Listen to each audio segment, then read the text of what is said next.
Muito bem, senhoras e senhores, começando mais um Loucos por Automobilismo, edição número 359 do seu podcast favorito de velocidade, programa depois do Grande Prêmio dos Estados Unidos, disputado no Texas, cujo vencedor foi o Max Verstappen, que ganhou também a sprint e tal, e vamos falar sobre isso, né? Teve polêmicas, desclassificações, volta deletada, tudo isso que a nova Fórmula 1 nos reserva e que nós temos que comentar aqui para justificar a nossa função, e por isso já estamos chamando o grande Adalto, todo mundo na expectativa para ver como ele está, afinal de contas, né, está se recuperando ainda da Covid, né, o Adalto? Isso, estou me recuperando aí. Eu não sei se é porque eu sou velho, se essa variante é mais chata, mas, cara, como demora isso, meu? Como demora para passar totalmente, entendeu? Ah, que saco. Mas valeu, tô mandando melhores, né? Então, é isso aí. Tá melhorando, né? Cada dia tá um pouquinho melhor. Eu te avisei, você devia ter tomado cloroquina. Você não me ouviu, entendeu? Você não me ouviu, eu sou desde, eu falo, tem que tomar cloroquina, remédio milagroso, que o pessoal falou. Detergente, não? Tem isso também? Não, isso eu não vi, não. Eu vi que tinha um negócio de ionização lá no... Eu não posso falar isso aqui, senhor, não vai atrapalhar o negócio. Muito bem, chamando também o grande Fábio Campos, ele que não está com Covid, mas está aqui, deve ter ficado muito atento ao Grande Prêmio dos Estados Unidos. Eu quero saber como foi lá nos Estados Unidos, ele que sempre tem muitas informações dos bastidores, como foi a receptividade dos Andretti lá nos Estados Unidos, que afinal de contas eles estavam em casa, né? E aí, senhor Fábio Campos, o senhor tem notícia deste facto? Os Andretti deram entrevista, olá para você, olá para o Adalto, olá para os nossos ouvintes, e os Andretti falaram com a Sky Sports, conversaram, contaram algumas coisas, nenhuma grande novidade, mas deram ali a versão deles. O Mário Andretti brincou, falando sério, que se a Andretti for aprovada, ele quer dar a primeira volta no carro, num teste. Opa! E olha que legal que seria, né? Não, seria muito legal, mas eu aconselharia cautela, porque a última vez que o Mário Andretti fez isso, ele capotou 11 vezes em Indianápolis e não deu muito certo, né? Mas prova de que ele vai fazer, prova de que ele vai entrar na pista. Imagine que legal que seria ver isso, né? Mas essa equipe tem que provar que acrescenta alguma coisa. Fábio, tem uma novidade, sim, da Andretti. Eles vão ter um carro de Fórmula 1 no túnel de vento semana que vem. Sim, ele falou isso na entrevista. Eles já tinham falado lá atrás que eles tinham desenhos do carro de 2023, né? E agora eles vão provar. Eles vão para um túnel de vento e quer entrar em 2025, embora ele já admita que deve ficar para 2026, porque vão sacanear, né? Vão segurar, vão empurrar para jogar. E a taxa pode ser de quase $1 bilhão, que já se fala. É o jogo. Não, mas eles vão pagar? Aí que tá, eles vão pagar? Lógico que não. Acho que pagam. Só pagar tão louco, não. Vai ver que a gente não sabe, né? Tá sobrando lá o dinheiro, quem sabe, né? Tendo patrocinador, ele falou que tem muito patrocinador atrás dele, querendo entrar. Enfim, ele deu essas pequenas informações lá, foi legal vê-lo falar. Muito bem, grande Mário e Michael Andretti. Aliás, o Logan Sargent pontuou, não sei se vocês viram isso, nós vamos falar já. E o Logan Sargent tornou-se o primeiro americano a pontuar na Fórmula 1 desde quem? Michael Andretti. Em 1993, né? Que o Michael Andretti subiu no pódio também lá no Monza, exatamente.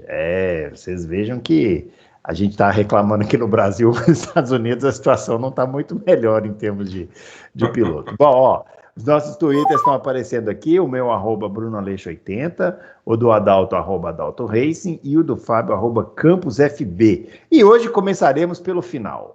Porque eu sou desse. Eu gosto de começar pelo final, porque eu gosto de surpreender todo mundo, e eu quero que vocês dois comecem desde já a explicar por que diabos o Hamilton e o Leclerc foram desclassificados e se deveriam ter sido desclassificados, porque eu não entendi nada, como se eu não entendo nada, por isso que eu trago as perguntas para que vocês respondam. Pode começar aí, Adalto. Quero explicações.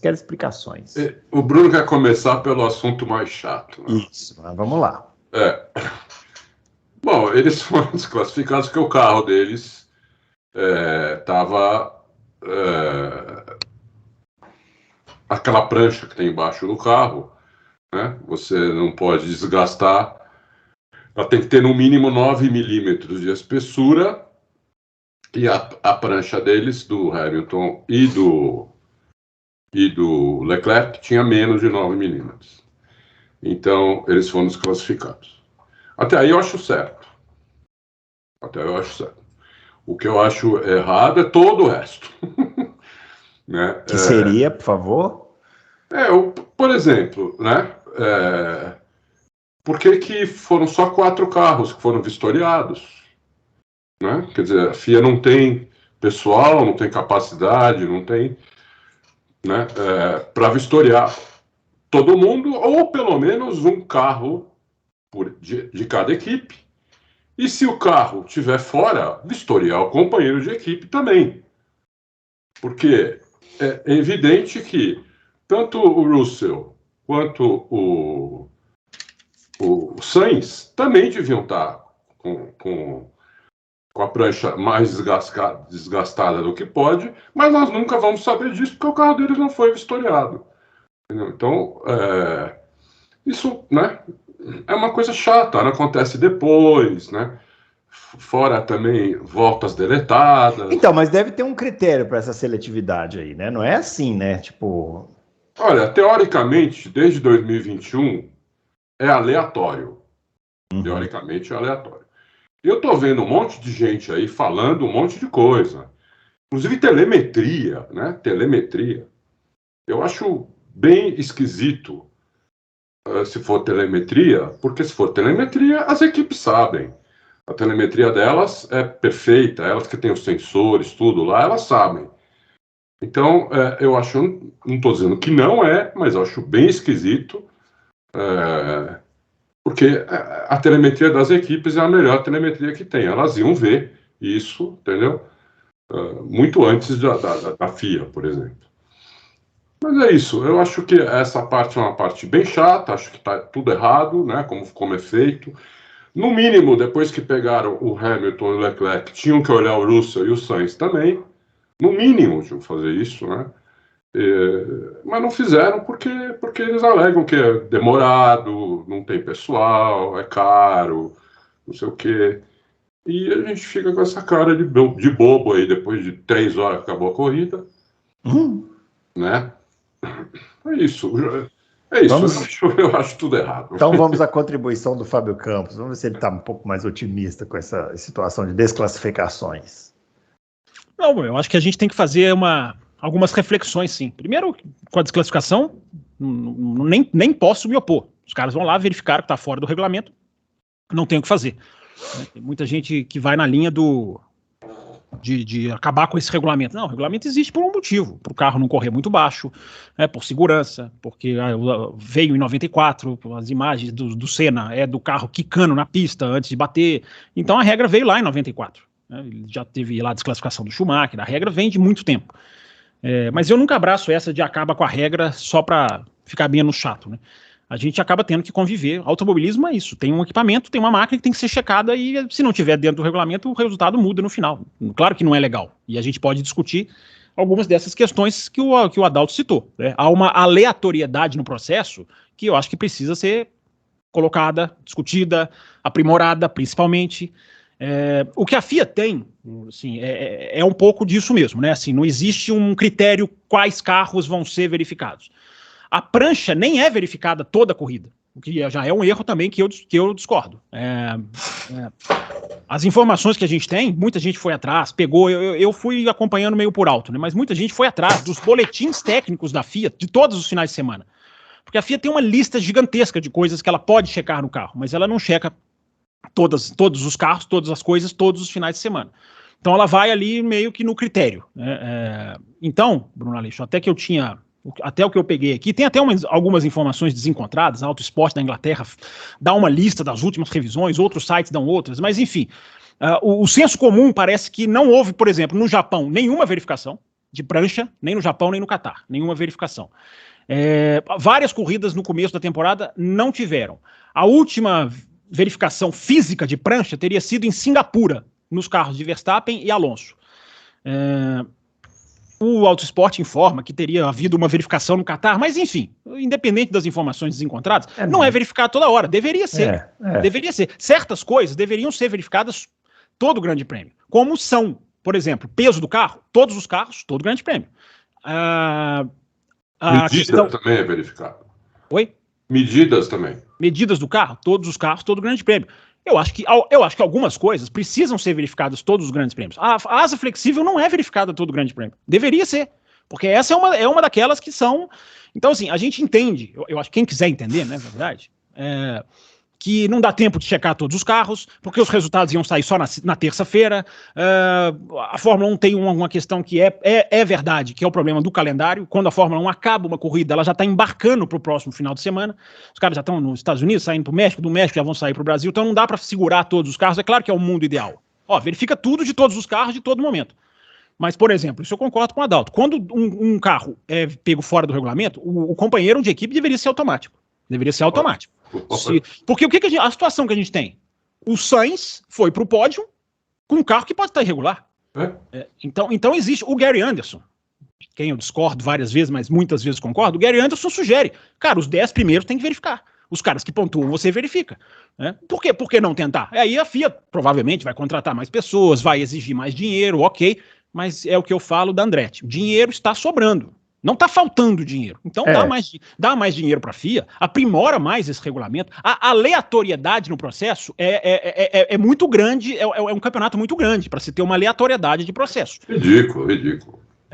Assim, eu acho que o campeonato tem que evoluir. E essa situação tem que evoluir, porque aí tem aquela coisa, Bruno, que aí eu pergunto... Eu até diria o seguinte, assim... A aleatoriedade eu acho inadmissível, assim, você pegar o negócio e escolher 2 a esmo dos 20. Mas se não der para fazer dos 10, igual você está falando, faz dos 3 que foram para o pódio. Existem 3 mecanismos que a FIA pode usar, como... aí agora eu vou trazer informação de quem estava lá na pista, Bruno. Ela pode usar. A telemetria, ela tem uma telemetria dela, que as equipes não têm, que é a telemetria do porpoising, que é o sensor de oscilação métrica do porpoise, que ela colocou no carro ano passado. Lembram que tinha aquela discussão, e ela ia medir o movimento? Aquele sensor, ele pode ser usado como, olha, esse carro aqui apitou mais oscilação, vamos verificar esse carro aqui. Outra coisa que a FIA dizem que usa é câmera on-board. Os carros que ela vê que tem a cabecinha do piloto mais quicando, ela vai lá e pega. E muita gente tem falado, Bruno, que o carro que desgasta a placa, ele emite um cheiro diferenciado. O que eu até acredito, porque quem já foi em Fórmula 1 ao vivo sabe que a Fórmula 1 é muito cheiro. Sim, cheiro de óleo, é cheiro de borracha, é cheiro de fumar, é cheiro de muita coisa. Né? Cheiro de combustível. Então eu até acho plausível essa hipótese. Esse carro aqui tá com cheiro diferente, vamos verificar? Ok, eu só tô dizendo, Bruno, que tem três medidas para não ser uma coisa assim, roda a bolinha e vamos sorteou o Sargent. Não, isso aí, sinceramente... Não, mas ninguém tá falando que é assim, mas não pode... a ser uma coisa muito aleatória. A sugestão do Gary Anderson. Pega os 10 primeiros e verifica os 10 primeiros. Os 10 primeiros que pontuaram. Né? A maneira que seja, eles têm que dizer qual é, entendeu? Se for aleatório, for bolinha, nós jogamos a bolinha. Então todo mundo sabe que tem uma bolinha que vai jogar.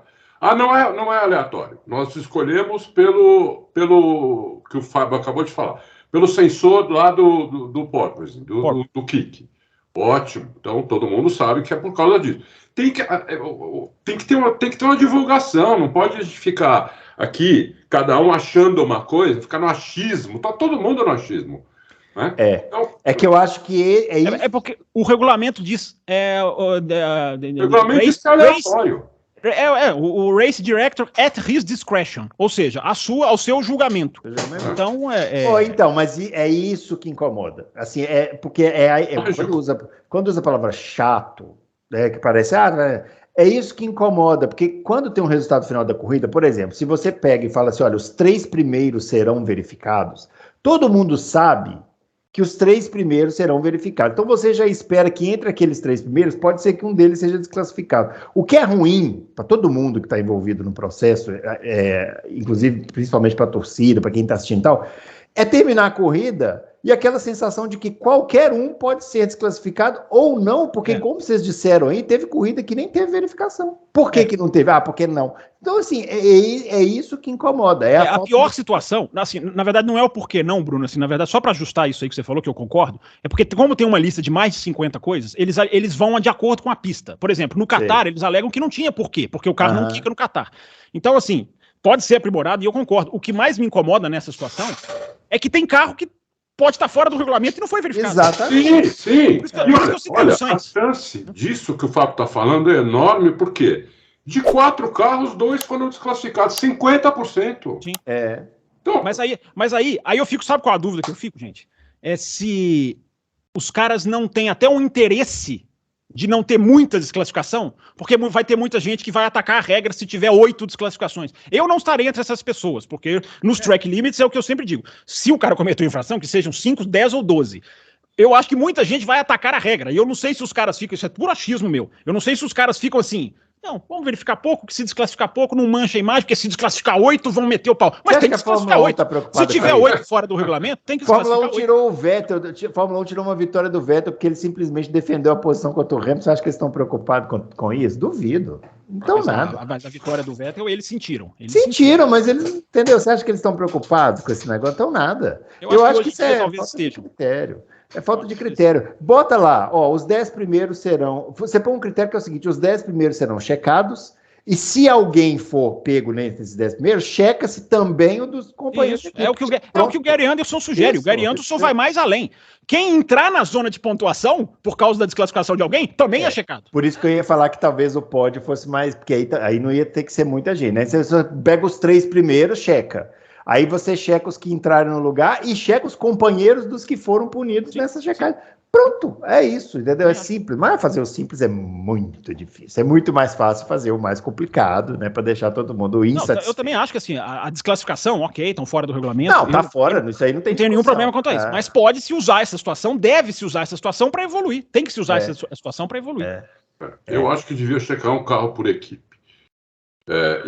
Pode ser um critério. Existe um carro, só para complementar, tá, gente? Existe um carro que é totalmente desmontado. Esse carro é sorteado, mas é um carro só. Ok, isso é outra coisa. Porque também, né? Aí o resultado ia sair depois de 2 meses. Não tem jeito. Eu até acho possível que o Hamilton esteja fora do regulamento e o Russell não. Acho possível, porque envolve setup, envolve até a tocada. Né? O pessoal que gosta da tocada aí, envolve até a tocada. Mas é possível, mas eu acho improvável. É automático você verificar, porque olha a situação do Sainz. Ele herdou uma posição, só que o companheiro dele foi desclassificado. E ele ganhou o pódio. Né? Muito bem. Mas o carro dele pode estar fora. Pode estar fora, o companheiro foi desclassificado e ele foi beneficiado. Né? Vamos falar de corrida. Chega desse negócio de regulamento. Cansei de regulamento. Vamos falar de corrida, porque tivemos, então, no final de semana, 2 vitórias do Max Verstappen, uma na sprint e outra na corrida, né? Eu achei a vitória na sprint à la Verstappen, né? Passeou ali, sem problemas e tal. Na corrida, o Hamilton deu um apertinho ali no final, né? Uma pressãozinha ali no final. Dá para acreditar que tem uma melhora da Mercedes ou foi uma coisa circunstancial por causa da pista? O Fábio Campos, vou começar com o Fábio Campos. Vamos lá. Eu acho que é muito cedo ainda, Bruno. Por quê? Primeiro, 2022, quando a Red Bull já era papa corridas, a diferença em Austin foi de menos de 5 segundos. 4 pontos alguma coisa ou 5 pontos alguma coisa. Para a Mercedes. Então, foi outra situação, foi outra circunstância, mas Austin, né? Diferente de tudo, tem muito a questão do pneu, que a gente falou que semana passada. Quanto nós falamos dos bumps semana passada, hein, Bruno Aleixo? Né? E os bumps acabaram, eles aumentaram do ano passado para esse. Você lembra que você falou, mas a pista foi recapeada, nós falamos aqui que o terreno piora, Pantanoso, e o terreno piorou. Né? O terreno piorou, o terreno realmente piorou. Então, Bruno, assim, outra coisa que tem a ver com o que a gente acabou de discutir, né? Que fique bem claro para as pessoas, o carro mais baixo embora a gente não quantifique quanto, é um ganho de performance. É um ganho de performance. Ninguém está dizendo que foi por querer. Tem muita gente que já vai para o lado da trapaça. Os caras vão trapacear baixando o carro mais do que o regulamento. É a trapaça mais fácil de pegar. Entendeu? Claro, se for sorteado, né? É a trapaça mais fácil de pegar. Bem diferente da asa flexível, por exemplo. Que eu também estou falando, tinha que ser verificado em todas as corridas. Porque a asa flexível, os caras estão lá inventando maneiras e conseguindo de passar no teste e flexionar na reta.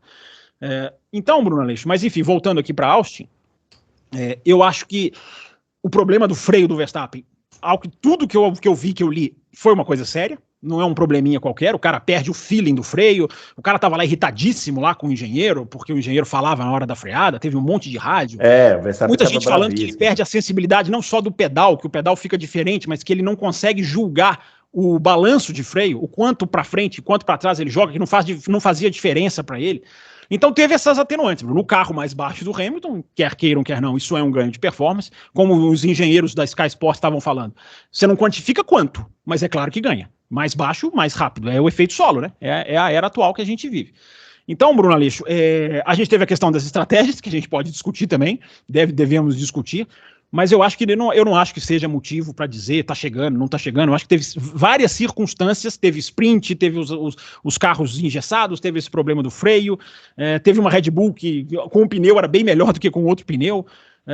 Então eu acho que não, eu acho que é muito cedo ainda para a gente cravar qualquer coisa, enfim, mas que houve uma disputa tripla, quase entre aspas, pelo menos a sensação de que o Norris podia fazer alguma coisa também, isso foi o grande sabor da prova, uma sensação de indefinição do vencedor.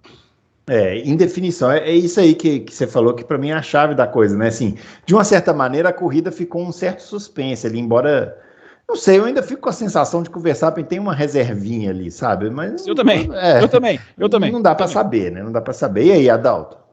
Eu acho que o problema no freio do Vespa foi determinante para esse suspense aí que ficou na corrida. Porque ele não teve esse problema na corrida curta, e aí... Foi embora, né? A corrida ele ganha por 9 segundos na sprint, gente. Muita vantagem. Né? E lembrando que nas primeiras, 3, 4 voltas da sprint, o Hamilton ainda se manteve ali perto, né? Depois o Verstappen foi embora, né? Foi embora. Você piscou... Então, 9 segundos numa sprint é muita coisa. Muita coisa. Então, para mim, na corrida, no GP, o problema do freio é determinante. Um carro de corrida com problema de freio é quase um milagre que ele tenha vencido a corrida. Com uma curva com aquela freada, 2 curvas com uma freada super forte, né? Que precisa eu falei isso ontem, só para o Adalto continuar. Eu falei isso ontem, Adalto. É possível que a gente tenha visto uma grande apresentação do Verstappen. Apresentação do Verstappen. Eu acho também. Eu até falei no meu vídeo de ontem, para mim, a melhor vitória dele no ano, fácil. Fácil. Porque o problema de freio no carro de corrida é absurdo. No Fórmula 1 também se fala que é um freio de carbono, é um carro que freia lá dentro. É um absurdo, entendeu? E ele foi lá e ganhou a corrida, entendeu? Então, mesmo assim, ele ganhou a corrida. Tudo bem, o problema não começou logo, foi a pastilha, né, que eles trocaram, ela se desgastou de uma maneira diferente, pelo menos foi o que o Helmut Marko disse. Opa, falei o nome dele. Pelo menos foi o que ele disse. Então, isso que estragou o freio o que é perfeitamente... possível de acontecer, né? Não é uma coisa do outro mundo. Acontece, pode acontecer mesmo, não é uma invenção, não. Acontece. Então ele ganhou, então, assim, ele tá na frente ainda, tipo igual ele estava antes. Agora, fora isso, eu acho que a Mercedes melhorou. Porque o kick da Mercedes ele se dava principalmente em ondulação, que era a catapulta para o kick aerodinâmico, o carro não parar mais de quicar. Né? Ele pegava uma ondulação, quicava e continuava quicando. Isso não aconteceu. Ele só quicava mesmo na ondulação. Inclusive cameron board e tudo. Né? Então, eu acho que melhorou mesmo. O Russell também foi muito bem, apesar de ele ter, na corrida, não ter aparecido. Né? Depois, se você olhar bem... O Russell foi, durante boa parte da corrida, o cara mais rápido da pista, inclusive. Eu não sei por que ele não chegou mais na frente, entendeu? Porque boa parte da corrida ele era o cara mais rápido da pista. Ele tirou tempo. O tempo que o Hamilton tirou do Vespa, ele tirou também, e ele tirou um pouco do Hamilton também. Né? Então, eu achei que a Mercedes melhorou. Agora, a McLaren estava... como segunda força, eu acho que agora a Mercedes está como segunda força. Vamos ver agora... Mas tá ali, né? Tá perto ali. Tá perto, né? Não é segunda força disparada, mas tá perto, entendeu? Na sprint, você vê que o Hamilton ficou a meio caminho do terceiro colocado, né? O Vespa ganhou, o Hamilton chegou 9 segundos atrás e o terceiro chegou 18 atrás. Né? É verdade. Mas era o Leclerc de uma Ferrari claramente fora da mão, né? É. Tanto que o Norris passa na sprint e o Sainz ele tá a 7 segundos do Leclerc ainda, faltava meia sprint, e ele termina embutido no Leclerc. Então eu atribuo isso mais à lentidão da Ferrari. E o Leclerc fez a pole, né? Que coisa impressionante esse Leclerc em volta rápida. Fazer a pole, largar em sexto, chegar em sexto. Mas aí eu não sei se foi culpa dele, Bruno, porque a estratégia de uma parada só era o tiro no pé. Eu não tô criticando ele pela corrida, eu tô elogiando pelo treino. Entendeu? Sim. Tudo bem, o Verstappen teve a volta deletada lá, né? Mas é bom lembrar do Verstappen também no treino, não sei se vocês repararam, com certeza repararam, né? O Verstappen, a volta rápida dele, a primeira curva ele já entregou a volta. Ele erra, né? Ele vai pro tudo ou nada, ele falou, ele foi pro tudo. Aí foi pro tudo ou nada e acabou passando lá do limite de pista e tal. Teve outra volta dele que não foi deletada, que devia ter sido também, na entrada da reta. Ele também saiu da pista. Eu achei que essa questão dos limites, daqui a pouco a gente pode falar sobre isso, é a parte chata também. Deixa eu só falar um negócio da Mercedes, porque eu não sei se a Mercedes melhorou ainda, eu acho muito, muito rápido para cravar. Agora, tem uma coisa que eu tinha notado aqui, mais ou menos isso que o Adalto falou. O fato da Mercedes ter sido desclassificada mostra uma coisa muito positiva, que os caras conseguem correr com o carro baixo.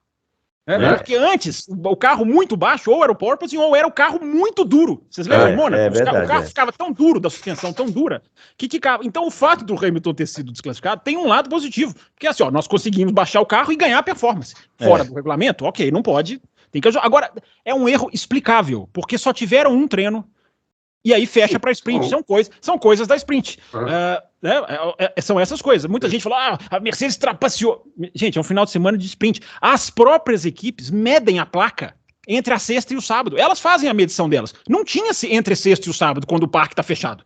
Então, é um erro plausível. É um erro, claro, mas é um erro plausível. Mesmo que tivesse entre sábado e domingo, o carro vai muito mais leve na sprint. Ele vai só com 30% do tanque. Não, mas é porque eu digo, quando tem os treinos, eles podem simular o long run e aí verificar da sexta para o sábado. Eles não tiveram isso. Mas não deu para fazer isso. É verdade o que você está falando. Mas eu duvido que eles vão de tanque totalmente cheio. Eles não vão com o tanque totalmente cheio, mesmo simulação de corrida. Eu acho que o carro do Hamilton... O tamanho do stint. Eu acho que o carro do Hamilton e do Leclerc, é um achismo meu, eles se ferraram na corrida porque o carro estava com 105 quilos de combustível, entendeu? E na sprint foi com o quê? 35? Por aí? É uma diferença muito grande, 70 quilos de combustível. Né? No carro, você faz ele, que quando ele quica, ele baixa mais, ele vai mais para baixo. Então, eu acho que muito pode ter sido isso. Se a pista não tivesse esses bumps, acho que nenhum dos dois seria desclassificado. Agora, em termos de estratégia lá das equipes, né, por um momento ficou parecendo que o Norris ia tentar uma parada só e tal, mas vocês acharam isso em algum momento? Porque eu achei que não, achei que ele ia parar no final ali mesmo, do jeito que estava, né? Eu achei que o Giafone, que é um bom comentarista, dessa vez ele bagunçou a cabeça da galera que estava assistindo. Eles falaram, contem pra mim. Vai, deixa o Adalto falar. Ele achou que um monte de gente ia fazer uma parada só. Então, exato. Eles falaram que um monte de gente ia fazer uma parada só, mas eu só de ver aquilo ali, eu falei, cara, como? Sim. Ele mesmo depois reconheceu, ele falou, Mora, errei tudo aqui. Porque a gente está falando de uma Fórmula 1 hoje em dia que não vale mais a pena fazer isso. Porque simplesmente se você parar no box e trocar pneu e voltar, você volta, mas ainda passa o seu adversário, ainda faz... Nós já vimos isso várias vezes acontecer. O Hamilton já fez isso naquela época que a Mercedes nadava de braçada, já fez isso várias vezes. Não vale a pena você arriscar ficar com o pneu em frangalho, né? Não é que não. Né? Não, de jeito nenhum. Inclusive, a Mercedes fez, né? Eu achei que a estratégia da Mercedes foi muito ruim na corrida, né? Muito ruim. Porque eles devolveram o Hamilton na pista depois de muito tempo, né? Muito tempo. Eles ensaiaram ir para uma parada. O problema do Hamilton foi que eles foram pegos no meio do caminho. Na hora que eles ensaiam ir para uma parada, o pneu despenca. Aí, meu amigo, aí já era. Ele já tinha perdido 3, 4 voltas. Mas era muito claro que... Era improvável, né? Era muito improvável. Uma pista que desgasta demais o pneu. Quando o Hamilton pôs o pneu branco, né, o pneu duro, ele ficou um segundo mais lento do que os caras que estavam de amarelo. Ele ficou um segundo mais lento, por isso que o pneu novo. Com aquele pneu desgastado e os caras parando uma segunda vez para pôr outro médio, ele ia ficar uns 2,5 segundos mais lento, por aí. Quer dizer, de uma estupidez atroz, eu achei, entendeu? Quando o Vespa parou, minha mulher estava vendo comigo a corrida. Com Covid, ela resolveu as coisas que só a Covid faz. As coisas que só a Covid faz. Quando o Vespa parou, eu falei, bom, a Ferrari e a Mercedes tem que parar na próxima volta, né? Porque senão eles vão tomar um undercut ferrado. Não pararam, continuaram. Eu falei, que absurdo, né? Não, a McLaren parou na volta seguinte. Não, tô falando da Mercedes e da Ferrari. Eu falei, ainda mais o Hamilton naquelas alturas estava em primeiro, entendeu? Ele tinha que parar, lógico. Eu achei um absurdo, mas acontece. Não, eu acho que não. Eu acho que não é absurdo. Eu acho que primeiro, coisa que eu falava ontem, né? Para essas equipes não resta mais nada no campeonato, senão tentar ganhar. E às vezes envolve o tudo ou nada. Vai envolver, porque não tem mais briga. O campeonato já acabou. Então, fazer uma estratégia maluca, a gente vai ver agora. A gente vai ver se bobear no México, se bobear no Brasil, se bobear em Las Vegas, se bobear em Abu Dhabi, porque é a tentativa. Eu não acho que é um absurdo, porque o Verstappen, o Hamilton e o Norris estavam mais ou menos na mesma toada, em termos de ritmo, antes de virem à tona os problemas de freio do Verstappen. Mas se nós não sabíamos, talvez as outras equipes também não sabiam. E eles estão mais ou menos no mesmo ritmo. Na hora que o Verstappen para, eles têm que tomar uma decisão. Se você está andando no mesmo ritmo e o seu grande rival, bicho papão, que fatura todas as corridas, para, eu acho lógico, vamos esticar, e se a gente esticar e conseguir manter o mesmo ritmo, a gente vai. Tanto que tem um rádio para o Hamilton e para o Russell. A Mercedes pergunta, e aí, dá para fazer mais 5 voltas? O Russell fala um sonoro yes. Dá. Então os caras apostaram, eles viram que tinha ritmo e foram. Só que o Hamilton, que é mais exitoso, ele fala, cara, não sei, tá complicado. Acho que não, né? O Hamilton acho que não, I don't know, man. Ele chama, né? Ele fala lá, man, não sei. E aí, só que com 2 voltas depois dessa conversa, o pneu despenca. Aí já era a estratégia. Aí matou a estratégia.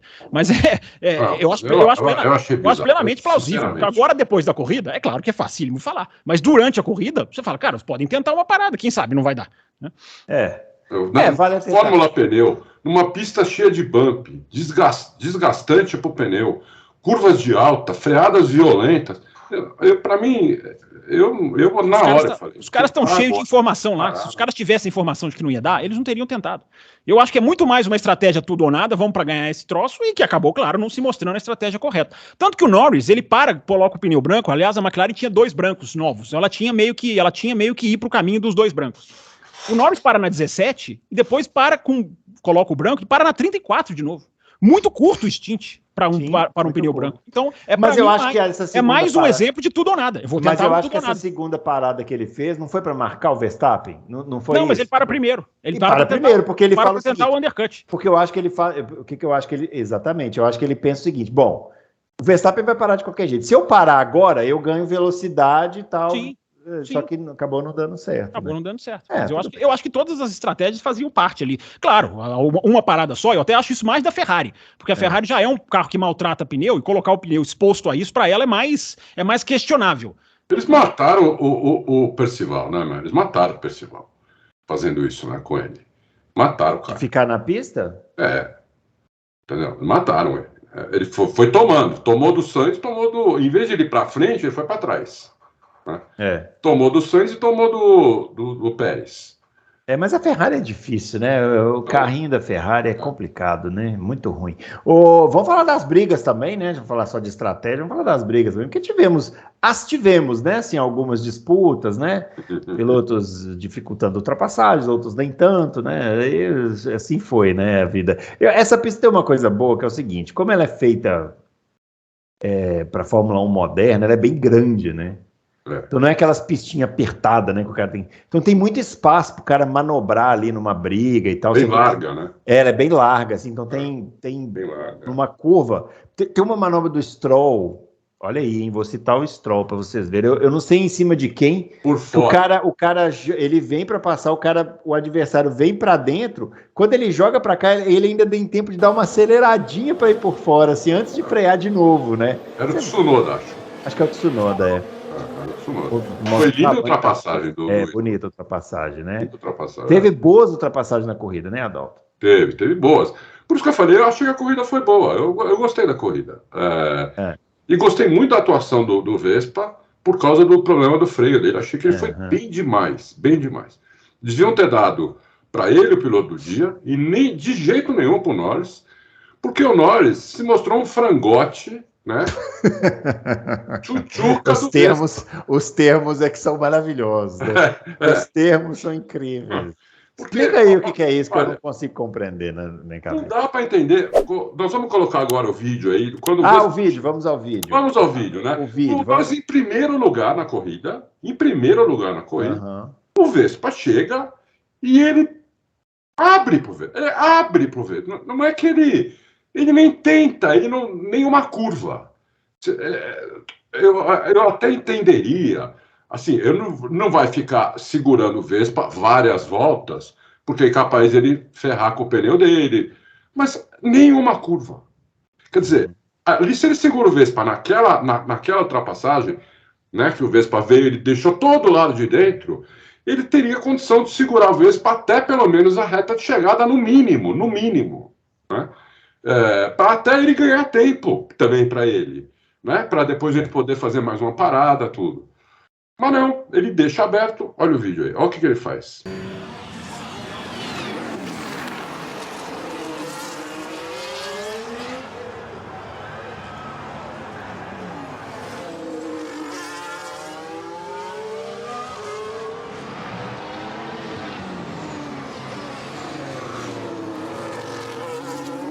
Então, mas isso não é assim um sinal dos tempos dessa Fórmula 1 atual? Porque é isso que a gente sempre fala aqui, né? O cara chega para brigar com o outro olha, vê que é o Verstappen e fala, não vou segurar porque vai passar de qualquer jeito, então vai embora.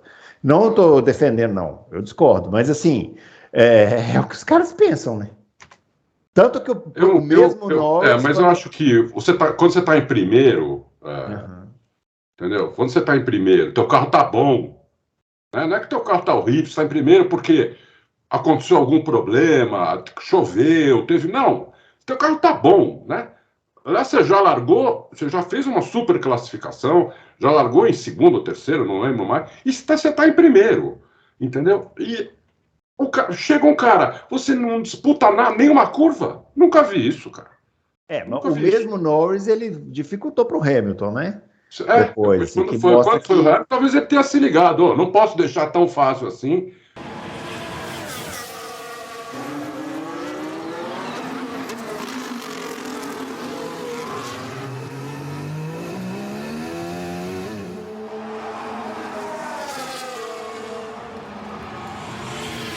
Entendeu? Mas eu achei bem ridículo isso, tanto dele quanto do Percival também. Que o Percival, podemos também colocar o vídeo, o Percival é o seguinte, o Vespa chegou, ele até fez uma defesazinha, ele veio mais ou menos pro meio da pista, mas daí o Vespa forçou e ele teve que sair da pista para não bater, Percival, no final da reta. Só que quando ele volta para a pista, ele volta lado a lado com o Vespa, e a próxima curva é para a direita onde ele estava por dentro. E aí ele tira o pé para o Vespa passar ele por fora.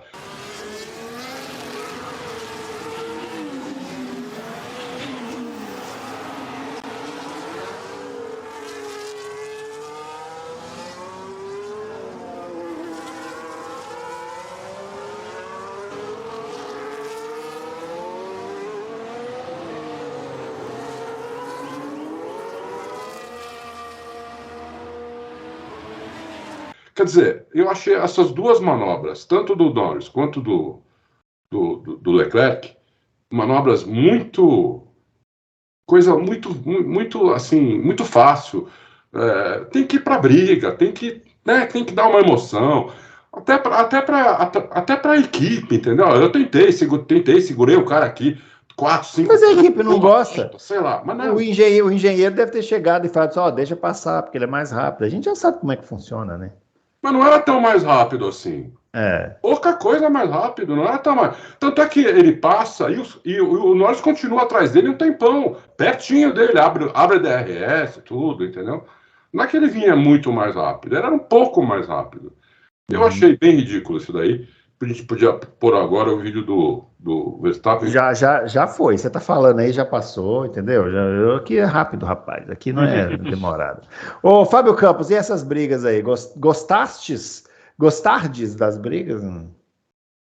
Eu acho que a defesa do Norris com o Hamilton foi muito legal. Foi o momento mais legal da corrida, né? Porque foi na curva 1, joga, espreme, vem até tardiamente para dentro, né? O Hamilton isso que eu ia falar, hein? Ali jogou para a linha de dentro muito em cima, mas tudo bem. Não vou também falar, né? Eu prefiro isso do que o que ele fez, o que ele não fazer nada. Também, quanto à briga com o Verstappen, eu acho que está sendo olhado só o recorte do final da reta, né? No final da reta, não há a menor dúvida de que ele fica na linha, né? Ele nem se mexe.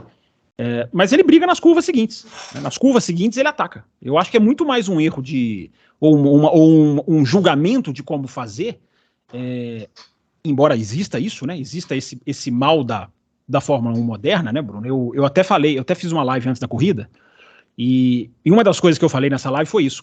Se o Verstappen vai de sexto para ganhar, com todo mundo abrindo para ele, a gente vai ter uma mancha na Fórmula, uma mancha de imagem da Fórmula 1 muito grave. Não foi o que aconteceu. Não foi o que aconteceu. Mas eu até antes da prova eu pensei, porque se esse pensamento do não vou brigar, porque a minha briga é com a Ferrari, ou a Ferrari, a minha briga é com a Mercedes, ou a minha briga é com a Aston Martin, ou a minha briga é com o pneu, ou a minha briga é essa chatice toda, né? Então, mas isso não aconteceu em Austin, mas aconteceu em Miami, né? Miami isso é um problema da Fórmula 1 moderna. Em Austin aconteceu com 2 pilotos, com o Norris e com o Leclerc. Isso é um problema da Fórmula 1. Não, eu acho que o Leclerc ele fecha, para mim, o Leclerc ele tenta pelo menos botar o Verstappen no lado sul. Não, o Leclerc fechou, eu achei. O Leclerc ele vai pro meio da reta. Na curva seguinte, eu tô falando, não na primeira curva. Na primeira curva ele tentou defender, mas na segunda curva, logo, né, para a direita, ele estava por dentro e não tentou, ele podia ter entrado, entendeu? Ele tirou o pé pro Vespa para ultrapassar ele por fora. Isso que eu não entendi. Do Leclerc eu tenho que rever. A que eu revi foi a do Norris, porque eu justamente, ao colocar no meu Twitter esse vídeo do Norris defendendo com o Hamilton, foi uma chuva de comentários. Mas e o Verstappen? Aí eu fui lá até e achei o vídeo lá do Verstappen também. Não sei se é esse mesmo vídeo aí que tá entrando. É esse aí mesmo. Já que eu não vejo. É até a transmissão da Bandeirantes, que vai até lá o final, até na curva 19, que é a penúltima curva. E o Leclerc tenta atacar em todas essas nas curvas seguintes. Para mim é muito mais um julgamento que ele fez de tentar dar o X, porque na hora que o Verstappen passa, e ele está bem encostado na direita, por isso que eu falo, se a gente olhar só a foto, é mentirosa a análise. Mas na hora que ele encosta e o Verstappen passa, ele faz a trajetória para dar o X, e ele chega a passar meio carro. Então, se ele quisesse defender a posição, para que ele ia fazer isso?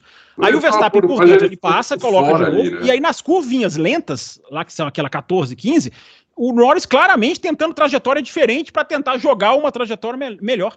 Na hora que o Verstappen entra na 16, 17, 18, a imitação da curva 8 da Turquia, digamos assim, o Norris ainda está ali, eu acho até que tenta fazer uma trajetória um pouquinho diferente. Então eu não acho que ele entregou a posição, eu acho que ele julgou, não sei se ele julgou mal, se ele foi surpreendido. Eu acho que é um caso de, na reta ele não tentou e achou que poderia conseguir de uma outra maneira. Mas não acho que seja, nesse caso, não acho que seja, ele não lutou pela posição, porque nas outras curvas ele luta. Então para que ele ia ceder a posição para lutar nas outras? Eu acho que um dia as pessoas vão dar muito valor ao Magnussen. Esse merece todos os aplausos. Vocês viram a briga dele contra o Tsunoda? Esse cara é espetacular. Ele não aceita ser ultrapassado. A verdade é essa. Ele não aceita. Pode ser a estratégia que for. Pode vir o Gene Haas buzinar na orelha dele no rádio, deixa passar que vai estragar. Ele não quer saber. Veio o Tsunoda pra cima dele, ele joga pro lado, joga pro outro, lado a lado. Tem uma disputa dele na primeira volta que eu acho ainda mais espetacular, porque o Alonso, ele vem, aí a hora que freia, o Alonso vai lá fora, volta, dá um toquinho nele, ele freia lá dentro de novo para poder espremer o Alonso. É isso mesmo. O cara não aceita tomar ultrapassagem, é o espírito que a gente gosta de ver. O Ocon não é desleal, né? Não é desleal. Não é desleal. O Ocon é um pouco assim também, embora teve uma Alpine, não sei qual, não me lembro qual, que é uma câmera que está até no bico de um carro, e na entrada do retão, a Alpine, isso sim ela abre a curva, ela vai lá fora para deixar os caras mais rápidos passarem. Eu não sei se era o Ocon ou se era o... Deve ser o Gasly, porque o Ocon não é disso, né? E o Ocon não deve ter sido, porque ele saiu logo de cara. Não, é porque eu acho que foi, não sei se foi na sprint, eu não tô lembrando se foi na sprint, eu não tô me lembrando onde foi, mas você fala assim, nossa senhora, entregou total. Esse entregou legal, né? Muito bem, é isso aí, né? Ecos da Fórmula 1 moderna. Muito bem, o que mais temos para falar dessa corrida, hein, pessoal? Que vocês queiram falar aí? Limites de pista, que vocês querem fazer? O limite de pista, né, virou uma... Eu não vou ficar falando todo aqui, porque eu sou contra, mas eu não vou ficar falando isso aqui, porque vai ficar me repetindo aqui eternamente. Eu só quero falar uma coisa sobre limites de pista, assim, que... Eu acho que nesse grande prêmio, Fábio, não sei se você concorda comigo, eu achei que teve um pouquinho de falta de critério ali, assim, eu vi vários pilotos usando o lado de fora da pista para passar, que não foram punidos, e outros foram, tipo o Russell foi, que eu nem acho que não deveria ter sido, né, dentro do critério que a Fórmula 1 tem, ele se jogou lá por fora da pista, passou e foi por... Mas eu vi outros, o Hamilton, por exemplo, numa das largadas, não sei se foi da sprint ou passou por fora, teve um outro piloto também numa briga, acho que foi até uma briga dessas aí com o Magnussen também, passou por fora e não foi punido, entendeu? Eu senti um pouquinho de falta de critério nisso aí, não sei se é porque a pista de Austin é farta em áreas de escape, né, o cara pode passar e aí realmente fica difícil julgar tudo, mas eu achei que esse final de semana não foi assim, com esse critério rigoroso da FIA, não sei se você teve essa impressão. Até mudaram a linha, Bruno, fizeram uma linha mais grossa. Eles mudaram a linha da sexta para o sábado, né? O que eu concordo. É uma maneira de aliviar a situação, né? O objetivo não é aliviar a situação, então eu concordo. O pessoal da Sky Sports ficou revoltado porque não disseram nada para eles, não nos comunicaram que estenderam a linha, como é que fazem isso na calada da noite? Ok, mas eu quando eu vi a linha maior, a linha fina, eu até fiz esse sprint de tela para colocar no meu Twitter. O mesmo ponto, o câmera on board, a linha fina na saída da 12, na 19, e no sábado, a linha ali com, no mínimo, um palmo a mais. Eu acho até interessante isso, porque você dá uma leniência, você dá uma coisa que eu já falei aqui, ao invés de dar 3 chances pro cara e punir na quarta, dá 4 chances e pune na quinta. Acho que são coisas que podem ser discutidas. Eu só não sou a favor de jogar a regra fora, porque alguns vão lá. Agora, Bruno, a questão assim, do Hamilton na primeira volta, a própria FIA afirma, né? Primeira volta, o julgamento é sempre diferente, porque existe lá a tal leniência de primeira volta. Eu acho que eles têm feito várias vezes de não punir em disputa de posição, no que eu concordo. Eu não acho que é uma inconsistência. Se é disputa de posição, eu acho que tem que se rejulgar. Olha, cada caso vai ser um caso. Olha, ganhou, foi intencional, não foi intencional? Tanto que eu fiquei muito na dúvida na do Russell com o Piastri, me parece, da sprint. Isso, na sprint, O lance é bem difícil. Eu até coloquei no Twitter, eu não puniria, mas o lance é difícil. Então, mas acelera, o outro tá lá atrás. Porque o Russell, assim, o que eu queria era que tivesse grama ali, mas já que não tem, o Russell eu puniria. Dentro do script que a Fórmula 1 adota. Olha só que coisa. Você puniria, eu não puniria, hein? Olha que diferença. Eu acho que é discutível. Dá uma boa discussão. Eu só acho que a FIA tem feito certo no sentido de que o Stroll passou por fora na Stowe, o Gasly, eles não puniram, no que eu concordo. Por quê? Porque não é que o cara foi por querer. Existe um outro, é lei da física. Foi jogado lá. Quando existe um outro objeto... Que eu achei que não aconteceu com o Russell. Eu achei que o Russell foi lá porque ele quis. Por isso que a discussão desse lance eu acho validíssima. E lá no meu Twitter deu diferenças opostas de posição. Outra também. No Japão, aquela ultrapassagem lindíssima do Leclerc por fora do Russell, ele passa da linha. E não foi nem julgado corretamente, porque é aquele negócio, o cara tem outro objeto para se desvencilhar. É o Massa e Kubica, é o Villeneuve, Arnoux, é tudo isso que eu sou a favor. Agora, quem estava na pista, Bruno, e eu vi vários jornalistas falarem isso, nas corridas preliminares, principalmente da Porsche, que não é a Porsche normal da Fórmula 1, é uma Porsche, parece que é americana, não tinha track limits. Todo mundo falou que foi ridículo, que os pilotos redefiniram a pista. Os caras lá falaram, tá na coluna do Martin Brundle hoje, ele fala isso, os caras redefiniram a pista e não tinha track limits. Lembra da curva 19 da Indy? Foi exatamente isso que aconteceu. Os caras vão lá fora e vão lá não sei aonde. Então, mas eu acho, só para concluir, eu acho que esse final de semana foi até bem mais light do que eu esperava.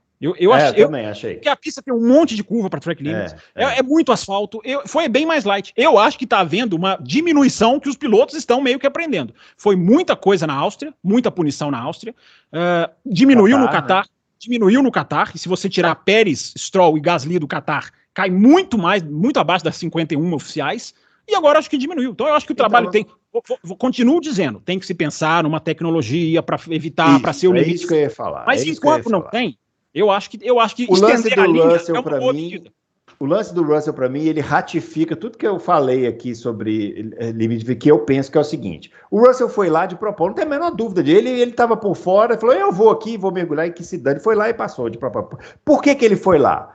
Porque lá tem aderência. Tem aderência. Então ele foi lá. Então a gente vai ficar se repetindo. Isso. Não, mas o Bruno falou, tinha que punir. O Bruno é a favor da punição, mais até do que eu. Porque não pode. Tinha porque não pode. Mas o que eu estou dizendo é que não pode poder. É isso que eu estou dizendo. Assim, o cara não tem que ter esse pensamento. Por quê? Porque se tivesse alguma coisa ali que fosse a zebra do Adalto, por exemplo, ou o meu asfalto, que seria um asfalto que se o cara fosse lá e acelerasse ali, que era uma saída de curva, arrebentava com o pneu dele, acabava com a corrida. Ou se fosse um ouvinte falou aqui pra gente quinta-feira, que achei ótimo, falou, molha ali, molha. A parte de fora da pista é molha, acabou. Aí o cara não iria, e a gente não teria que estar tendo essa discussão. Sim. Mas você sabe que esse ouvinte não está muito longe da razão, não. Tá certo, porque o que se discute, o que sugeriram para o Nicolas Tombazis é de alguma coisa realmente escorregadia. Isso, molha. É uma substância escorregadia. Não é molhar, porque molhar vai secar. Então põe óleo. Coisa escorregadia. Tem tinta que escorrega. Isso, tinta que escorrega. Tem muita tinta, a maioria delas. Isso, alguma coisa que o cara... O Russell endossou a minha tese. Ele foi lá de propósito. Por quê? Porque ele sabia que ele ia reacelerar e ganhar a posição. Foi punido, porque tinha que ser. Mas o que eu estou dizendo é, não poderia ele pensar isso. Ele tinha que olhar aquilo ali e falar, bom, se eu for lá, eu vou arrebentar com o meu pneu, ou eu vou bater, ou eu vou... Então eu não vou. Eu vou ficar aqui e vou tentar outra manobra. É isso. Mas é aquilo que eu falo, né, Bruno? Não, todos os autódromos do mundo não vão resolver nisso aqui. Então, enquanto não resolve, tem que policiar. Agora... Uma coisa que é só pegar uma deixa, porque é uma coisa muito importante que está sendo discutida nos bastidores, e eu acho que essa discussão não pegou na imprensa ainda, mas tem que pegar. Opa. Que foi discutido no briefing da Espanha e vem até hoje. E tem a ver com isso que você está dizendo. Pilotos comprando a punição de 5 segundos. Sabendo que vão ser punidos, mas calculando que o ganho é maior, vão lá e fazem por querer. Isso está sendo muito discutido. O Norris falou isso. Tem um monte de lance na Itália que os caras analisaram. Uma Mercedes, eu acho que é até o Russell mesmo, com uma Alpine, dá um empurrão e o cara segue acelerando no sentido assim, pode me dar 5 segundos, eu vou ser beneficiado. Eu vou lá e ganho. Então isso é uma discussão que tem que ser feita. Gente sugerindo, olha, não tem mais que ter 5 segundos, tem que pagar por posição, cara, você tem que perder posição, não perder 5 segundos, porque tem um monte de piloto, eles próprios já estão dizendo que estão comprando os 5 segundos. Isso é muito grave. Porque aí você fala, eu vou receber 5 segundos e eu vou passar por fora. Mas é muito grave, mas soma a minha tese. Porque, tipo assim, se tivesse uma coisa lá para ele perder tempo, ele Lógico. Isso é tão fácil de fazer, entendeu? Isso é muito fácil de fazer. Pro ano que vem, todas as pistas conseguiriam fazer. É muito fácil de fazer isso. Você não pode ter regra que vá contra o instinto do atleta. Entendeu? Não pode. Porque não dá certo a regra. Entendeu? Sabe? É isso. Mas que bom que eles estão discutindo isso. Eu já fico feliz. Estão discutindo e os instintos dos atletas estão sendo domados. O número de problemas está caindo. Mas o Russell foi lá fora, né? O Russell olhou o espaço lá, eu vou lá. Mas pensa na Áustria e compara com Austin. Como despencou. Tem muito dos pilotos, é o que eu falo. Entendeu? Por exemplo, o Vespa perdeu a pole por causa disso. A pole era dele, ele perdeu a volta da pole. Mas foi injusto? Mas ele errou a primeira curva, né? Ele errou a primeira curva, mas depois ele conseguiu depois superar isso. Mas quanto que ele pode ter ganhado lá no negócio? Mas ele vai fora na 19. De tempo. Então, ele vai fora, mas ele não foi de propósito. Imagina se ele vai de propósito. Ele sabe que a volta vai ser deletada. Ele sabe disso. Então não é, por isso que eu estou dizendo, é instinto do piloto, não é de propósito, entendeu? Mas como que você vai colocar na regra se é de propósito ou não? Não tem como. Não tem como. Por isso que eu tô falando, vou falar de novo. Bota um asfalto lá que arrebenta com o pneu. Bota uma zebra mais curta. Olha, joga óleo. Taxinha do Mario Bros. Faz qualquer coisa pro cara saber que na hora que ele for lá, ele vai perder tempo. Gostei da taxinha. Qualquer coisa. Esse é o mundo ideal, mas o mundo ideal não vai vir de uma hora para outra. Ele não vai vir em todas as pistas. Porque a Áustria, por exemplo, vai ter que considerar as motos. Então, você colocar uma coisa escorregadia para uma moto é muito mais perigoso. Então, tem que se pensar numa tecnologia que não existe, na minha opinião. Seja escorregadia, seja de cor diferente. Mas até lá, não dá para liberar, porque o instinto do piloto, ele não pode ser o que vale mais do que o limite da pista. O instinto do piloto tem que ser, né, domesticado pelo desafio técnico. Ele não pode apagar o desafio técnico por causa do instinto, né? Para a gente finalizar aqui, eu quero que vocês façam uma análise minuciosa sobre o desempenho do Ricardo, né, que voltou para a AlphaTauri e pode estar ameaçando o Sérgio Pérez. E vocês acham que o Ricardo foi muito bem ou só ratificou a decisão errada da AlphaTauri de tirá-lo, de colocá-lo no lugar do Lawson? Posso começar? Por favor, você que manda. Eu acho que a decisão foi errada, né? E o Ricardo na corrida ficou em último. Dos caras que estavam na pista, ele foi o último. Enquanto o Tsunoda marcou até ponto, né? Então, chegou bem na frente dele. Isso brigando pra caramba, né? Com outros pilotos. Ele foi o último, só para confirmar o que você está falando aqui. Ele foi o último. Tsunoda foi o 8º, né? Teria sido o 10º, né? Teria sido o 10º. Teria marcado ponto mesmo sem as desclassificações. No fim, acabou o 8º. Mas aí eu não vou nem falar só sobre isso, porque o Tsunoda, para mim, é um piloto. Eu gosto muito da tocada dele. Para mim, o problema do Tsunoda é mental, não é problema de guiar o carro. Ele sabe guiar o carro rápido, bem, mas eu acho que o Ricardo não tem futuro, entendeu? Então, eu acho que aquele moleque que estava antes, eu acho que ele tem futuro. Então, eu acho que devia ter deixado ele. Na minha opinião, é essa. E aí, Fábio Campos? Tem está circulando aí uma informação de que o Ricardo tinha algum problema, que parece que era no duto de freio. Até o Thiago... Tem uma ressalva do Ricardo que ele está voltando também. Essa pista vocês dois são imediatistas demais, eu não vou nem contrapor isso, porque vocês dois são muito imediatistas. Mas falando sério aqui agora, tem um comunicado da AlphaTauri que me foi enviado pelo Thiago Coppel, que é apoiador lá do canal do Café, e fala que ele manda aqui para mim o trecho em que o comunicado da AlphaTauri fala que, traduzindo aqui, né, no meio do primeiro stint houve um problema no duto de freio esquerdo que quebrou, afetou o carro aerodinamicamente. Enfim, é o comunicado da AlphaTauri. Eu sempre coloco asteriscos em comunicados oficiais. Não é, por exemplo, o caso da Aston Martin, que se viu claramente o problema de freio. Os caras não conseguiram andar no primeiro treino. O Stroll não fez nenhuma volta no primeiro treino. Enfim, era um problema de freio. Mas se a gente for pensar que teve o problema de freio na Aston Martin, teve o problema de freio do Verstappen, não é nenhum absurdo um problema de freio do Ricardo. Eu acho que é a volta do cara. O cara tem mais 4 corridas. Eu não sentencio assim, que ele não tem futuro, não. Eu acho que é um cara que tem que se provar. É um cara que está devendo, tem uma sombra muito forte, né, que é uma sombra para os dois, que é o Liam Lawson. Ele é uma sombra para o Pérez e não que ele vá direto, mas é aquilo que a gente já falou semana passada, né? Ele pode empurrar alguém fora da AlphaTauri justamente para ele entrar na AlphaTauri, e aí nessa o Pérez fica em situação delicada, mais ainda, né? Então, o Bruno Aleixo, eu acho que vamos esperar para ver. Eu acho que o Ricardo fez um bom Grande Prêmio da Hungria, quando ele voltou, na primeira corrida dele na volta. Foi rápido, ele bolou a estratégia lá, que deu super certo, de antecipar a parada. Em Spa-Francorchamps, na outra corrida dele, realmente foi normal, para baixo, mediano para baixo, e agora voltou com a mão, recuperando da mão. Não tem muita desculpa para ficar dando, porque se o menino sentou e acelerou, ele também tem que sentar e acelerar.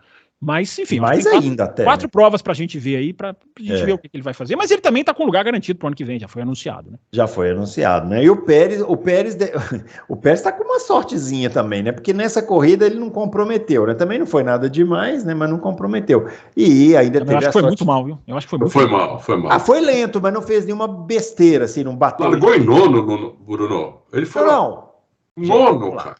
Vocês estão me transformando em advogado do Pérez. Eu não gostaria que isso acontecesse, por favor. Não, você não está advogado. Eu só acho que a sua régua de exigência baixou muito para ele. Então, mas isso é culpa dele, né? Porque eu tô dizendo que ele não foi mal porque ele não bateu em ninguém, na traseira de ninguém, o que já o Pérez já é uma... Mas isso é muito pouco isso, né? Não, muito pouco, mas olha só, ele com essa desclassificação do Hamilton e ele terminando a corrida em 4º lugar... Provavelmente agora vai ficar difícil o Hamilton buscar, né? Essa desclassificação do Hamilton arrebenta a briga pelo vice, com o campeonato. Porque se não é desclassificado, olha a pressão que estaria de proximidade de ponto. Agora arrebentou. 19 pontos, agora ficou 39. Então, para tirar 39 pontos até o final do ano, aí realmente o Pérez vai ter que caprichar muito para poder perder essa daí, né? Nunca é impossível, né? Mas é difícil. Vai correr em casa esse final de semana, hein, Bruno Aleixo? Então, isso que eu queria falar. A gente comentou aqui, acho que foi na quinta-feira, sobre, ou na terça, não sei, sobre assim, como seria a reação da torcida mexicana, né? Em relação a Pérez e Verstappen e tal. Tivemos uma pequena amostra, né, nos Estados Unidos, que o pessoal resolveu vaiar o Verstappen e gritar lá o nome do Pérez. É uma reação muito... Torcida é um negócio maravilhoso, né? Porque o cara não tá andando nada e os caras querem ir lá vaiar o cara que simplesmente destruiu com ele na equipe só no desempenho. Né? Só porque... Então e agora no México vai ser muito pior. Mas é porque a gente comentou aqui o seguinte: será que a torcida mexicana adotaria um comportamento à la torcida brasileira de odiar o adversário? Eu acho que vai. Vai, né? Eu quero muito ver, Bruno, como é que eles vão reagir em relação ao Helmut Marko. Porque não, mas esse aí, deixa eu falar para vocês. Esse atacou diretamente. Não, esse merece uma vaia. Esse merece uma vainha. Esse merece. Se tomar uma vaia lá, é merecida. O Verstappen não, né?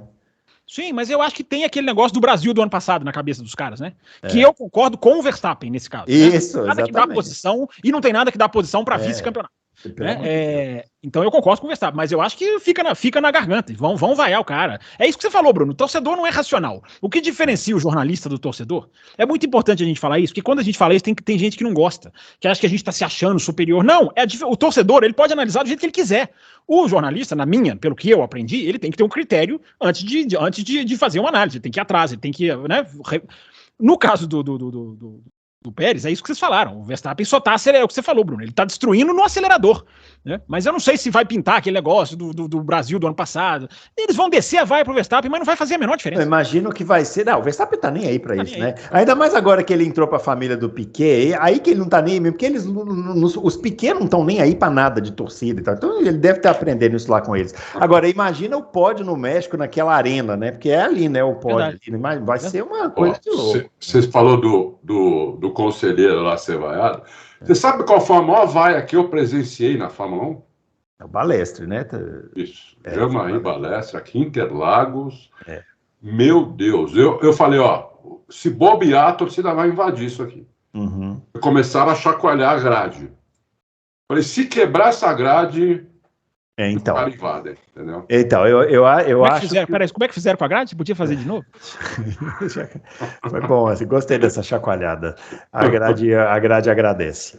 Bom, Fórmula 1, então, é isso, né? Hoje tivemos uma notícia. Hoje ou ontem, eu já nem sei mais, porque tá tão corrido, foi ontem. Tivemos a notícia, então, que teremos um brasileiro ano que vem na Fórmula Indy, né? Isso é notícia boa. Pietro Fittipaldi vai correr na Rahal, que é uma boa equipe, né? E é impressionante a capacidade do brasileiro de ser rabugento. Porque teve um lá que foi no meu Twitter e falou assim: mas a Rahal não é aquela equipe que quase ficou fora das 500 milhas? Eu falei, gente, até a Penske ficou fora de 500 milhas, os caras estão reclamando de quê, pomba? A Rahal é uma notícia boa. Não é só porque é um brasileiro na Indy, é que é um brasileiro bom. Isso, em condições de disputa, né? Em condições de disputar. Se o carro for bom, ele tem condição de disputar lá na frente. Então, isso é boa notícia mesmo. Tenho dúvidas, hein? Tenho dúvidas da capacidade dele. A notícia é boa, não tem a menor dúvida. Tomara que dê muito certo, porque a equipe dá chance mesmo. A equipe dá chance de brigar por uma vitória, dá chance de brigar por algumas coisas. Brigar por título, acho que não. Mas brigar por vitórias, dá. Agora, a Indy não é brincadeira, não, hein? Não, e agora o que eu falei, né? As pessoas aqui se ressentem muito de não ter um brasileiro para acompanhar e tal. Tá aí, na Fórmula Indy vai ter. Eu acho que é um atrativo para o ano que vem, né? Para acompanhar a Fórmula Indy, vai ser legal, assim. Porque sai o Elinho, né? O Elinho sai e o Elinho sai. Não teria nenhum, né? Não, eu falo só pela presença brasileira. Não teria nenhum. E agora tem então, é que já não. O Elinho já não tem condição. O Elinho já não tem condição. O Pietro tem. O Pietro tem. Porque a notícia é boa para ele, eu não tenho dúvida, né? Porque esse negócio de ficar de piloto reserva. Não, isso aí. E aí entra no que a gente comentou aqui, né? Cumpriu lá o papel como piloto reserva e tal, mas não tem futuro, né? É o que vai acontecer com o Drogovic. Se não arrumar uma vaga, que agora só tem essa da Williams, que eu acho que não vai rolar, Cara, ano que vem vai para outro lugar, não fica perdendo tempo não, vai correr, vai mostrar serviço, vai ficar ativo, porque senão... Vai pra Fórmula E, ele tem... Se bem que a Fórmula E eu acho que já fechou o grid, se eu não estou enganado, mas enfim. Fechou porque acho que a equipe que ele estava negociando já anunciou, né, os pilotos. Eu acho que a Fórmula E já fechou o grid, eu não tenho certeza. Mas a Índia é uma mãe, né, sempre tem lugar pro pessoal. Mas lá tem 28 carros, né, Bruno Aleixo? Claro. Né? Com 28 carros fica melhor, né? Claro. E se precisar colocar mais, eles coloca mais. Sim, a Reihal quer colocar um quarto carro pro Yuri Vips. Então, tem problema. Eles estão negociando um quarto carro pro Yuri Vips, que é da Red Bull, mas correria lá para eles. Pô, tem uma notícia que vale a pena a gente falar aqui também. Opa. A Mercedes contratou, né? Já é um piloto Mercedes desde os 13 anos, aquele italiano Andrea Kimi Antonelli, né? Antonelli. Que eu vi alguns vídeos desse cara. Esse cara é um fenômeno. É um fenômeno. Pelo menos nas categorias de base. Não estou dizendo que ele vai chegar na Fórmula 1 e vai ser campeão. Calma. Mas nas categorias de base, o cara é um fenômeno. O moleque guia, é um monstro guiando. Já vai sentar direto no Fórmula 2. Da Fórmula Regional vai para o Fórmula 2 o ano que vem, na Prema. E, se ele detonar lá, e eu acho que tem chance de acontecer isso, é o próximo cara que vai para a Fórmula 1 sem precisar ficar lá com o piloto de teste, o cacete. Eu acho. Legal, muito bem. É isso aí. Finalizando então esse Loucos para o Automobilismo, estaremos de volta aqui na quinta-feira, né? Respondendo as suas perguntas. Mande perguntas para cá. Mande o que você acha dos track limits para a gente poder bater mais. Pergunte sobre Johnny Herbert. Qual que é? Pergunte sobre Johnny Herbert. Pergunta se o Johnny Herbert era isso tudo. Como é que é, não? Mark Webber ou... Como é que era? Ah, meu Deus. Pergunte se o Mark Webber é um bom piloto. É isso. Mark Webber é um excelente marqueteiro. Aliás, uma efeméride do dia que hoje estão fazendo 30 anos. O Fábio Campos, que adora história, vamos trazer aqui um pouquinho de história para ele. Hoje está fazendo 30 anos da vitória do Senna no Japão, em 93, que tem como fato relevante que ele deu uma bifa no Irvine no final, que o Irvine atrapalhou ele. Ele ficou um pouco bravo, foi no boxe e deu uns tapas lá no Irvine. E uma história que ficou por ganhou aquela corrida? Ganhou. Ora, como não? Ganhou e ganhou muito bem. Porque eu era muito menino nessa época. Uma daquelas corridas que o Senna adorava, que começava a chover no meio, depois parava, depois começava a chover de novo. Aí ele ia desfilando ali, né? Então... E ganhou a corrida e no final o Irvine atrapalhou ele foi lá e resolveu na mão e é isso aí. Pilotos das antigas, né? O pessoal não tinha negócio de assessor de imprensa, ia lá e quebrava a cara do outro e resolveu. Exatamente isso. Tempos mais tranquilos. Um grande abraço para todo mundo, quinta-feira estaremos de volta e é isso aí, valeu.